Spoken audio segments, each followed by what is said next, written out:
Some of the things that inspire me the most are documents of the early church. When I want to be set on fire, I go and look for scrolls of early Christians. The kind of Christianity they had, it will take a revival for us to experience that kind of Christianity anymore. You know, in the early church, they don't celebrate birthdays because your birth means nothing. They are interested in knowing how you died. Because these guys were not interested in how you came. They want to know how you exited. What is the witness you left for your generation? And so the way they honored men, it's in how they died. And so these men gloried in suffering. They gloried in tribulation. They gloried in pains. They gloried in witnessing for God. In fact, the Bible said in Acts chapter 15 verse 26, it said Paul and Barnabas. It said, these be the men that hazarded their lives for the gospel. Now, the gospel we are teaching now is the gospel of self-preservation, self-security, self-aggrandizement, and self-glorification. That's why we don't have power. In the early church, they were willing to die any day, anytime. In fact, they called it a gain. To die is gain. That's how they reason. But the only reason they are able to operate like that is because they found a peace that surpasses knowledge. And that peace is the river of God. And so you will arrest a Peter that you want to kill him, and you will think he will beg. And Peter will tell you, please, when you crucify me, don't put my head up. I don't want to be like my master. He said, when you crucify me, turn it downward. I'm not qualified to be placed where my master was placed. How can somebody be arrested to be murdered? And instead of praying to God to save him, he will not. I heard the story of Jan Hus. Him and his son were to be born to the stake. And a night before that time, the soldiers came to them and they found them celebrating. You and your only son is about to be born tomorrow. If it's our contemporary world, what you'll be thinking of doing is, God, if you will not deliver me, at least let my son escape. I don't want my name to end. The people were celebrating, and what the soldiers heard them say was that tomorrow we will set Rome on fire. They thought they wanted to burn them.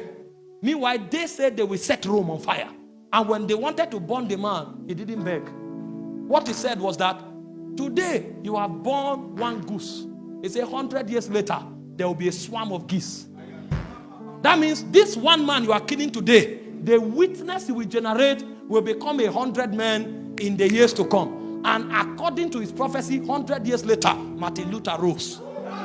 Because they don't die. Their witness is eternal. And the reason they have that kind of witness is because they have a peace that you can't take from them. I read about Polycarp, the bishop of Smyrna. They came to arrest him, to kill him. He was 86 years old. An old man should look for where to rest. And they told him, this is a way for you to escape. He said, no. I've done every other thing I should do for my master. This is the only witness that is remaining. And when they arrested him, they came. He said, no, they shouldn't worry. He will go with them. Sit down. He entertained them. When they finished eating, he said, let's go. And when they carried him away, they told him to deny Jesus. They will leave him. He said, 86 years, he has been faithful to me. How can I deny him? And when they butchered them, they were singing hymns to the God of Zion. What kind of assurance is that? That's why Paul said, if only in this life we have hope, we are of all men most miserable. There are many Christians today, they think they are doing well, they are miserable because they are afraid of death. They have not found that assurance that is stronger than death. But when you enter the presence of God, there's a river that flows into your spirit. It makes you become like Mount Zion that cannot be moved. I read the story of Perpetua and Felicity. Pregnant princess was about to be killed. And they said the child is innocent. So they gave her 3 months to give birth. In 3 months, she didn't plan to escape. In 3 months, she was waiting for the day where she too will be honored enough to be a martyr. Because they saw martyrdom as the greatest honor in the kingdom. That's why James 1:12 said, even if we were beheaded, he said we will receive the crown of life. So to them, martyrdom was an honor. What kind of peace is that? It is a peace that surpasses knowledge. It's a peace that surpasses understanding. And this was the texture of witness that the early church brought. And true to what the people said, it was not a bluff. 3 days after she gave birth, they brought them to the arena naked. Do you know the pains a woman feels after giving birth? She is literally full of injuries. There was no time to recover.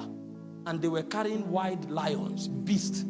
They say you have one choice: to deny Jesus and go free. If it's our word now, we'll say we are intelligent. We'll say we'll deny him and ask for forgiveness later. Because God is a forgiving God. Because that's the kind of forgiveness we were taught.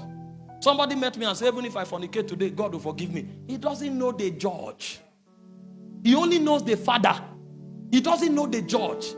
That God is a just recompense. Every action and every witness has a reward in Zion. These men were more concerned of eternity. That's why Paul said, our light afflictions are for a moment. Do you know what Paul called a light affliction? Is to be flogged 39 strokes 4 times. That's a light affliction to Paul. Is to be stoned to death and to rise up. Is to be imprisoned 3 times. That's a light affliction. Why did he call it a light affliction? He said they work for us an exceeding weight of glory. Why? He said, why we look not at the things which are seen, but the things which are not seen. He said the things which are seen, they are temporal. That means the prison is temporal. The embarrassment is temporal. The 39 stroke is temporal. There was a time Paul fell into the water. And Paul was in the ocean for 1.5 days. They forgot him. They thought he would die. Paul said, a day and a half I was in the deep. But when they brought him out, the man had become aquatic. He can't die. And they tore these women apart with white beasts.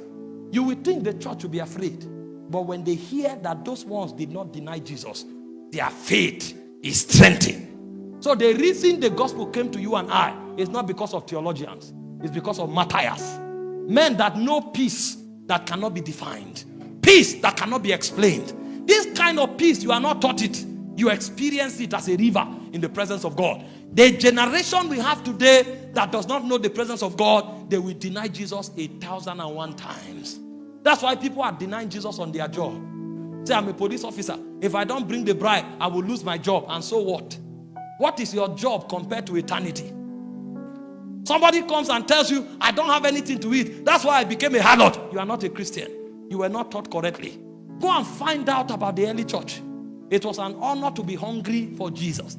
The Bible said when the disciples were beaten, he said they returned to their company and they were giving thanks to God that they have been found worthy to be flogged for Jesus. All we know is in our brain. We are not witnesses. And it's because we've not drank of that water. The Bible said there's a river that flows from the throne of God. It said the streams, it maketh glad the city of God. There's a joy that surpasses knowledge. It is in the presence that you are introduced into that economy. That's where you will no longer bother what men say. Jesus said, blessed art thou when men persecute you for my name's sake. Because a blessing is not only a car. A blessing can also be persecution. If you understand reality from Zion. But for you to call it a blessing, you must have drank of that water.